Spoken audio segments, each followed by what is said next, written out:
I'm John Hanna for CDTV.net in New York, and we have Greg Womack joining us from Edmond, Oklahoma. He's the president of Womack Investment Advisors. Hey, Greg, how you doing? Well, good morning, John. How are you, sir?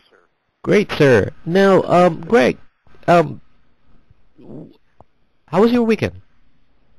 Well, it was good. It was fast and furious, and was up in Omaha for a couple of days, and then got home Friday, and my son had a regional junior college playoff in basketball, and they won the first round, and actually won the championship at their region, and now going to national. So we're excited for him. That's great. Congratulations. Well, thank you. Now that you mentioned Omaha, it kind of reminded me of the time that I ordered one of those Omaha steaks, just to see what it's all about. Right. And those were pretty good steaks. But yeah, they've got, Omaha is really known for its beef. Got some great restaurants downtown Omaha, some good taverns and microbreweries, and good steak. You'll find good steak in Omaha. Yeah, really amazing one. When we were just cooking it with me and my brother, you can actually, the aroma that you get in your room in your kitchen when you're cooking this thing, it's like amazing. You're making me hungry, John. We got to quit when it's lunchtime. Yeah. I gotta order again some of those Omaha steaks. All right, so what do you have for us today before we get so hungry with this thing now? Well, John, speaking of steak, the bull market neared its 2-year anniversary this past Wednesday, and domestic equity investors managed to stay afloat last week, but just barely. We had some triple-digit intraday swings in the Dow. Equities ended the week not far above from where they began. If you look at year-to-date, the Dow is up about 5.1%, and the S&P about 5%, so neck and neck almost. Although to this morning, which is March the 7th, around 11:30 a.m. Eastern Time, the Dow was off about 80 points, trading at 12,092, and the S&P off 11.5 points, trading for around 1309. Really the big numbers last week had some pretty good economic numbers. U.S. factory orders in January grew 3.1%. That was the biggest gain since September of 2006, according to MarketWatch. And so we've seen really good manufacturing orders. Non-farm payroll employment increased 192,000 in February, and the unemployment rate dropped below 9% to 8.9%. And this, basically the best leading readings of the unemployment since April of 2009.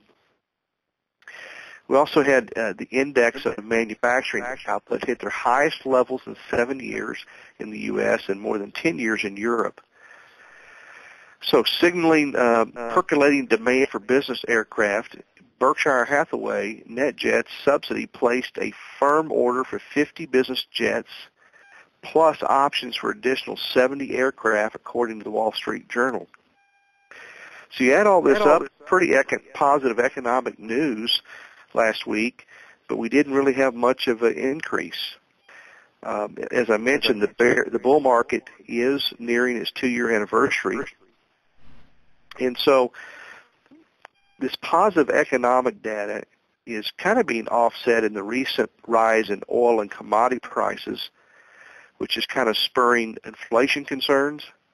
We had gold hit a new high last week, above $14.35 an ounce, and crude oil prices continue to haunt the $100 per barrel mark, and crude is also up today on concerns of the tensions in the Middle East. So really it's a heavyweight battle between high oil prices in one corner and strong economic numbers in the other. So we'll determine which one will win, and only time will tell. This week, John, is pretty light for reporting on economic news. A lot of the watch is going to be in the congressional spending slowdown, or excuse me, the showdown. The postponement of that, week's relatively light data. Retail sales will be watched as an indicator of consumer mood, and then, of course, oil prices will continue to be a focus.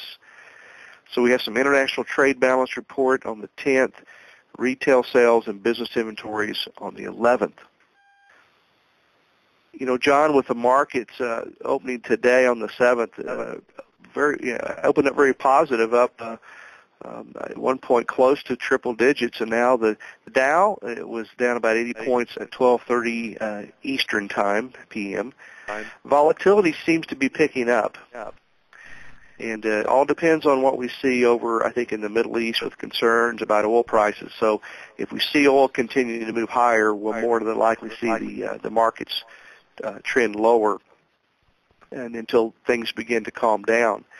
So volatility is picking up on the VIX index, and I encourage investors to keep their gains and pair your losses and be on the lookout to add to new positions that you're building that watch list with. That's Greg Womack, President of Womack Investment Advisors, joining us from Edmond, Oklahoma. And I'm John Hanna for CityTube.net, and I might be looking for some stakes today.